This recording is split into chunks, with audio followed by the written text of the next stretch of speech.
नमस्कार, मैं हूं आपके साथ अली मतार। खबर बिहार की शुरुआत बड़ी खबर से करेंगे। बिहार में इसी साल चुनाव है और अभी से सियासी पारा हाई है। पूर्व केंद्रीय मंत्री और राष्ट्रीय लोक जनशक्ति पार्टी के राष्ट्रीय अध्यक्ष पशुपति कुमार पारस आज अचानक लालू यादव से मिलने राबड़ी आवास पहुंच गए। दोनों के बीच करीब 30 मिनट तक मुलाकात हुई, जिसके बाद पशुपति पारस वहां से निकल गए।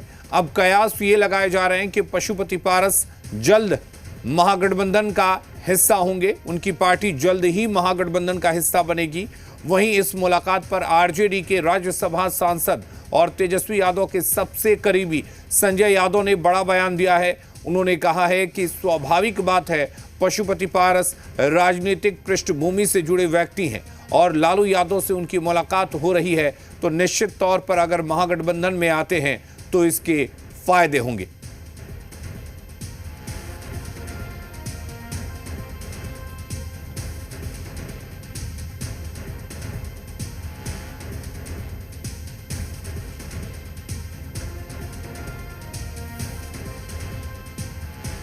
तो अभी दही चूरा पे गए थे, तो उस वक्त वो मिलना चाहते थे, तो राष्ट्रीय अध्यक्ष जी ने कहा आइए मिल लीजिएगा। तो एक सामान्य शिष्टाचार मुलाकात थी। कब आ रहे हैं महागठबंधन में? क्या महागठबंधन में शामिल को देखा जाए संजय जी, राजनीतिक तौर पे इस मुलाकात को? राजनीतिक व्यक्ति है तो वो सामाजिक राजनीतिक मुलाकात ही कहेंगे आप उसको।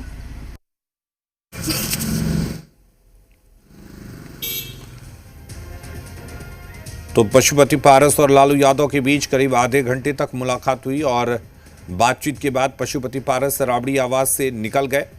आपको बता दें कि मकर संक्रांति पर भोज का आयोजन किया गया था। पशुपति कुमार पारस की तरफ से वहां पर लालू यादव तेज प्रताप यादव के साथ पहुंचे थे और आज पशुपति पारस राबड़ी आवास पर लालू यादव से मिलने के लिए पहुंचे और करीब आधे घंटे तक दोनों ही नेताओं के बीच बातचीत हुई। हमारे साथ रुपेंद्र जुड़े हुए हैं। रुपेंद्र, सवाल ये है कि चुनावी साल है और चुनावी साल के बाद के दौरान इस मुलाकात को किस तरह से देखा जाए? देखिए, चुनावी साल है और मुलाकात खास है, क्योंकि साफ तौर पर देखा जाए कि लोक जनशक्ति पार्टी थी, रामविलास पासवान जब थे, उसके बाद रामविलास पासवान के गुजर जाने के बाद, स्वर्गवास होने के बाद जो है लोक जनशक्ति पार्टी थी। 2020 का चुनाव जो है वो चिराग पासवान ने अकेले बिहार विधानसभा के चुनाव को लड़ा था और उस समय पशुपति पारस उनके साथ थे। लेकिन उसके बाद जो है बदलाव आया और पशुपति पारस जो है वो एनडीए में मंत्री बन गए और कहीं ना कहीं अपने भतीजे को चिराग को अलग कर दिया।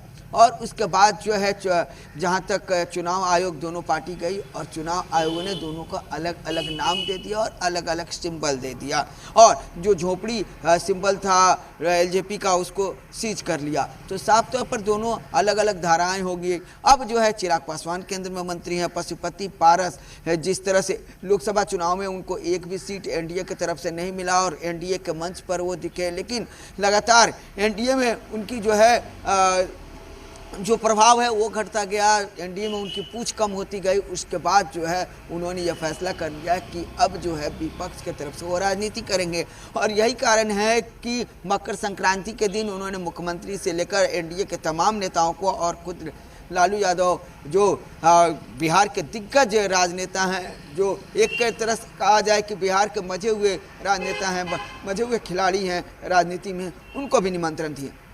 लालू यादव ने निमंत्रण स्वीकार किया और लालू यादव उनके घर गए दही चूड़ा भोज पर और लालू यादव के साथ कई तमाम आरजेडी के बड़े नेता मौजूद थे। खुद ये अब्दुल बारी सिद्दीकी उस समय मौजूद थे, तेज प्रताप यादव मौजूद थे, तो कई लोग मौजूद थे। लालू यादव से मैंने ही सवाल किया था कि क्या पशुपति पारस आएंगे महागठबंधन में?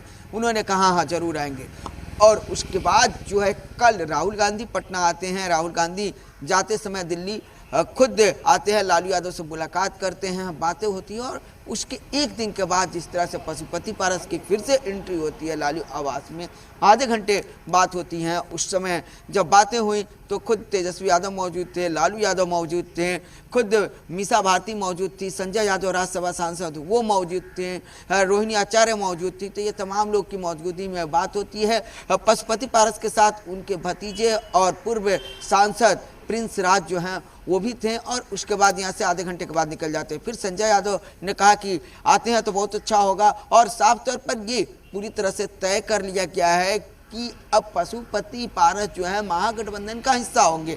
भले ये कहा जा रहा है आते हैं आएंगे, ये बात कही जा रही है, लेकिन ये पूरा तय हो चुका है। अब पशुपति पारस को तय कर रहा है कि कब वह महागठबंधन का हिस्सा बनते हैं। जी, यानी कि ये साफ हो चुका है और लालू यादव की तरफ से इस बात की हरी झंडी मिल चुकी है कि आने वाले विधानसभा चुनाव में राष्ट्रीय लोक जनशक्ति पार्टी महागठबंधन का हिस्सा बन सकती है।